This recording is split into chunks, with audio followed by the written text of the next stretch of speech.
All right, welcome everybody to the new year, 2024, starting a new series today. I want to tell you about it. I'm going to do the first session, and we're going to have some guests come the next couple of weeks. But we're doing a series on movement servants. If you were in San Diego, you heard us talk some about this, but I know that many of you were not in San Diego. And so we're going to go over it again, and we've been doing some work to put some of this together since San Diego that we want to report to you. So today, I want to talk about what a movement servant is and why this is exciting in the world of movements right now. And then next week, Stan is going to share with us. He's been writing articles about this. I'll share some of them with you, and he's going to share more about movement servants. And then week 3, we're going to have a friend of mine named Ken, who I believe is here today. He's going to come and share. He is a movement servant, and he's going to share his story of becoming a movement servant. And he even went through the eLife DMM training years ago. And then week 4, I'm going to go through some of the official kind of movement family partnerships that we've made and the opportunities that all of us are going to have to serve them, to be a part of the movements that they're multiplying. So that's what's coming up over the next couple of weeks. So please come be a part of this series. I think it's going to be great. So let me start today just by talking about movement servants. Movement servant, what is that? Who came up with that term? Where did that come from? What is this? Let me start with a statistic. You'll see when I share some articles with you here in a little bit, the prior version of the statistics. So let me give you the prior version, then I'm going to give you the latest version. And I share this in San Diego too, so for some of you, this will be a repeat. But maybe in the last 10 years, something that movement catalysts have been saying, missiologists that are studying this have been saying, is that 80 to 90% of new movements are started by existing movements.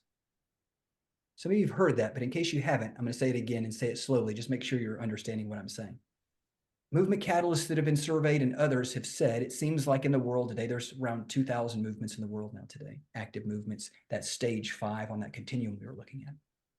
That of these movements now, as new ones are starting, 80 to 90% of movements, new movements, are started by existing movements. So you'll see that statistic in some of the articles I'm going to send you. But it has been updated. So let me give you the updated statistic now, which makes this even more profound to me. Now what Stan and others are saying is that 90%, definitively, not 80 to 90%, 90% of new movements are being started by existing movements. So in 2024, chances are if there's 100 new movements or however many, 90% of those new, 90, if there's 100 new ones, 90 of the new movements that break out into the world will be multiplied out from existing movements. And 10% of the movements, or there's 100 new ones, 10 of the movements will be started by an outside catalyst partnering with local people in a neighborhood or a city or a village or wherever it is that you're working to catalyze a movement. So here's what we're learning that I think is really important. I want you guys to catch. There's more than one way to be a part of starting movements. Maybe when you thought about movements before, you thought, okay, Chris, the way you're part of starting movements is you have to go out and catalyze a movement. Well, that's one way. It's actually a less common way now, but certainly one way to be a part of starting movement. But there's now another way to be a part of starting movements, and it's called being a movement servant. So let me give you the 2 ways and definitions for each of these. These come from Justin Long, a movement researcher with Beyond. As he's studying this, he's got a lot of the data from the 2,000 movements worldwide. So first way, if you want to see a movement started, you can catalyze a movement. You can be a movement catalyst. There are movement catalysts out there. None of us are this yet. None of us have catalyzed a movement yet, but there is a movement catalyst. And definition here, you can post it in Slack here or in the chat. A movement catalyst, you see it there, is working to catalyze a brand new movement family in a new place. Notice the word after movement. So we're not just trying to catalyze movements, we're trying to catalyze movement families, because what are we hoping to see? Chris, are you thinking you're showing us something? No, sir, I just put it in the chat. Oh, okay, I'm sorry, thank you. So we're trying to not only catalyze movements, we're trying to catalyze movement families because we want movements to multiply. So that's one way to be a part of movements, movement catalyst. You guys, this is, for most of my movement journey, the only way I thought you could be a part of seeing a movement start. That's what I've been trying to do, haven't you guys? We're trying to catalyze movements, and I think we should continue. I think it's great. That's how some movements, now 10% of movements, are started. What's the second way we can be a part of starting movements? Let me post it here. You look in the chat. I'm not sharing my screen yet. This is in the chat. Movement servant. You can be a movement catalyst. You can also be a movement servant. It's not either or. You can be both and. But look at the definition of movement servant. Movement servant, here's what they do. They serve either a single movement or a movement family in some way, helping it to strengthen and expand into unengaged areas. This is something most of us are probably not familiar with, but it's really exciting right now in the world of movements, and is going to give many of us the opportunity to be a part of movements, whether we catalyze them ourselves or not. Movement servant serves a single movement or a movement family in some way, helping it strengthen and helping it expand into unengaged areas. So here's what we know. Some of us one day may become movement catalysts. Praying all of us would be, but I mean, it's up to the Holy Spirit. The wind of the Spirit blows into our sails, right? We raise the sails. God brings movement. We can't just say, oh, for sure, we're going to start a movement, right? God starts movements, okay? So some of us one day may be movement catalysts, but here's the new realization I've had that's exciting. But all of us can be movement servants and be a part of movements that way. Let me say it again. Some of us one day may be movement catalysts, and we're going to keep aiming for that in the areas that we're working. But all of us can serve movements.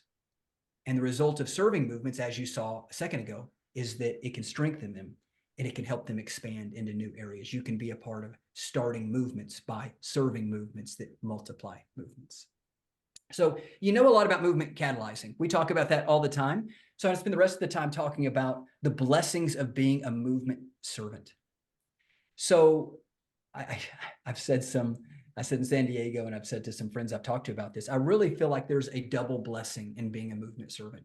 So the first blessing in being a movement servant, serving a movement or movement family in some way to help it strengthen and expand into new areas. The first blessing is that you get to be a part of that. You literally, by serving a movement, get to make disciples of all nations. You may not live in these nations where these movements are operating, but you're getting to be a part of making disciples of all nations by serving movements in other places that are multiplying and seeing new movements started. That's amazing. That's a blessing of being a movement servant. That's the first blessing. But like I said, there's really a double blessing of being a movement servant. And here's the second part of the blessing, and it's in two parts. And some of you guys, I mentioned Grace being one. I mentioned in San Diego. I know Jim and Brent have been able to do this some and could testify that this first part of the second blessing is true.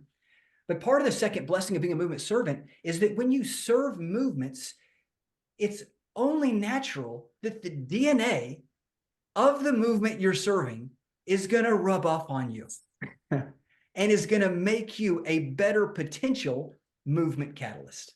Okay? So that's the first part of the double blessing of being a movement servant, is that you're going to get the DNA. When you work, those of you that have been served movements in some ways, you know this is true. When you hang out with movement leaders, when you hang out with even people just in movements, there's no way not to catch their DNA. The DNA of prayer in the movement, the DNA of multiplication in the movement, the DNA of commitment to Jesus in spite of persecution and suffering in the movement. You catch the DNA. So even if you're like, hey, I think primarily I'm trying to be a movement catalyst, that's awesome. A blessing in being a movement servant is it could make you a better movement catalyst. So I'm going to be recommending today, you should be both, not one or the other, because one's really going to help the other one. So that's the first part of the second blessing, is that the DNA rubs off on you, you become a better potential catalyst. Here's the maybe surprising second part of the second blessing of being a movement servant. And this is something we've experienced at eLife, and I want to tell you the story.